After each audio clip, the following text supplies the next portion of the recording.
ಮಂತ್ರಾಲಯವು ಆಂಧ್ರ ಪ್ರದೇಶದ ಕರ್ನೂಲು ಜಿಲ್ಲೆಯಲ್ಲಿ ಬರುತ್ತದೆ. ಶ್ರೀ ರಾಘವೇಂದ್ರ ಸ್ವಾಮಿಗಳ ನೆಲೆವೀಡಾಗಿದ್ದರಿಂದ ಪ್ರಖ್ಯಾತಿಗೊಂಡ ಸ್ಥಳ ತುಂಗಭದ್ರಾ ನದಿ ದಡದಲ್ಲಿದೆ. ಇಲ್ಲಿ ಶ್ರೀ ರಾಘವೇಂದ್ರ ಸ್ವಾಮಿಗಳ ಮಠ ಹಾಗೂ ಬೃಂದಾವನವಿದೆ. ರಾಘವೇಂದ್ರ ಗುರು ಸಾರ್ವಭೌಮರ ಮಧ್ವಮತ ಸಂಪ್ರದಾಯವನ್ನು ಅವಲಂಬಿಸಿ ಸಶರೀರವಾಗಿ 1771ರಲ್ಲಿ ಇಲ್ಲಿ ನೆಲೆಸಿದ್ದಾರೆ ಎನ್ನಲಾಗಿದೆ. ಇವರನ್ನು ಗುರು ಸಾರ್ವಭೌಮರು, ರಾಯರು, ಮಂತ್ರಾಲಯದ ಪ್ರಭುಗಳು ಎಂದು ಕರೆಯುತ್ತಾರೆ. ರಾಯರ ಬೃಂದಾವನದ ಎದುರಿಗೆ ವಹದೀಂದ್ರರ ಬೃಂದಾವನವಿದೆ. ಮಠದ ಆವರಣದಲ್ಲಿ ಸುಧಮೇಂದ್ರರ ತೀರ್ಥಸ್ವಾಮಿಗಳ ಮತ್ತು ಸುರುತೀಂದ್ರ ತೀರ್ಥಸ್ವಾಮಿಗಳ ಬೃಂದಾವನವಿದೆ.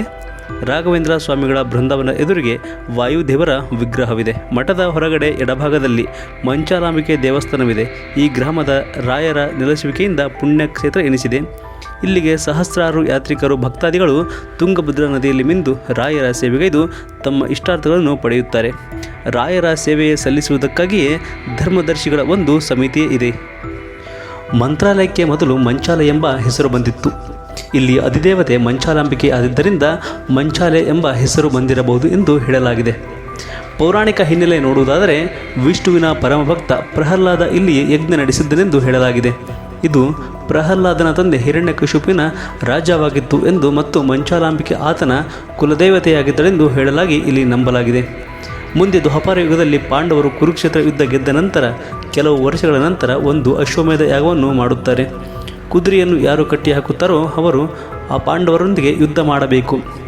ಇದನ್ನು ಅನುಸಾಲ್ವ ಎಂಬ ರಾಜ ಕಟ್ಟಿ ಹಾಕುತ್ತಾನೆ. ಅರ್ಜುನನು ಎದುರುಗೊಂಡು ಯುದ್ಧಕ್ಕೆ ಸಿದ್ಧನಾಗುತ್ತಾನೆ. ಸಾಕಷ್ಟು ಯುದ್ಧ ಮಾಡಿದ ನಂತರ ಕೃಷ್ಣನಿಗೆ ಗೊತ್ತಾಗುತ್ತದೆ ಅರ್ಜುನನು ಅನುಸಾಲ್ವನನ್ನು ಸೋಲಿಸಲು ಸಾಧ್ಯವಿಲ್ಲ. ಅನುಸಾಲ್ವ ನಿಂತ ರಥ ಪ್ರಹ್ಲಾದ ಮಾಡಿದ ಯಜ್ಞದ ಸ್ಥಳವಾಗಿದ್ದರಿಂದ ಆ ಸ್ಥಳವನ್ನು ಬಿಡಿಸಿದಾಗ ಮಾತ್ರ ನೀನು ಅನುಸಾಲ್ವನನ್ನು ಗೆಲ್ಲಬಹುದು ಎಂದು ಹೇಳುತ್ತಾನೆ. ಕೃಷ್ಣನ ಸೂಚನೆಯಂತೆ ರಥ ಹಿಂದೆ ಸರಿದು ಅನುಸಾಲ್ವನ ರಥ ಮುಂದೆ ಬರುತ್ತದೆ. ಆಗ ಅರ್ಜುನನ ಕೈಯಲ್ಲಿ ಅನುಸಾಲ್ವ ಸೋಲುತ್ತಾನೆ ಎಂದು ಹೇಳಲಾಗಿದೆ. ಈ ಕಾರಣದಿಂದ ಇದು ವಿಜಯದ ಸ್ಥಾನವೆಂದು ಹೇಳಲಾಗಿದೆ. ಇದು ಇಲ್ಲಿಯ ಸ್ಥಳ ಪುರಾಣವಾಗಿದೆ.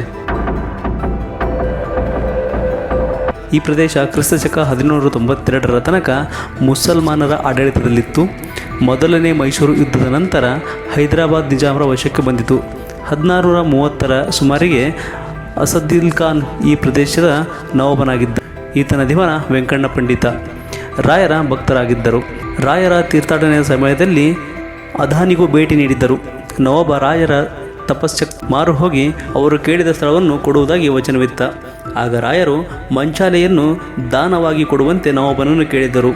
ಅಲ್ಲಿಯೇ ಇದ್ದ ವೆಂಕಣ್ಣ ಪಂಡಿತ ಅಚ್ಚರಿಯಿಂದ ಬರೀ ಮರಳು ಮತ್ತು ಕಾಡಿನಿಂದ ಕೂಡಿದ ಈ ನಿರುಪಯುಕ್ತ ಪ್ರದೇಶವನ್ನು ಏಕೆ ಬಯಸುವಿರಿ ಎಂದು ರಾಯರನ್ನು ಕೇಳಿದಾಗ ಆಗ ರಾಯರು ತಾನೇ ಆ ಜನ್ಮದಲ್ಲಿ ಪ್ರಹ್ಲಾದನಾಗಿದ್ದ ಯಜ್ಞ ಮಾಡಿದ ಆ ಜಾಗ ಅದೆಂದು ಅದರ ಮಹತ್ವ ತಿಳಿಸಿದರು.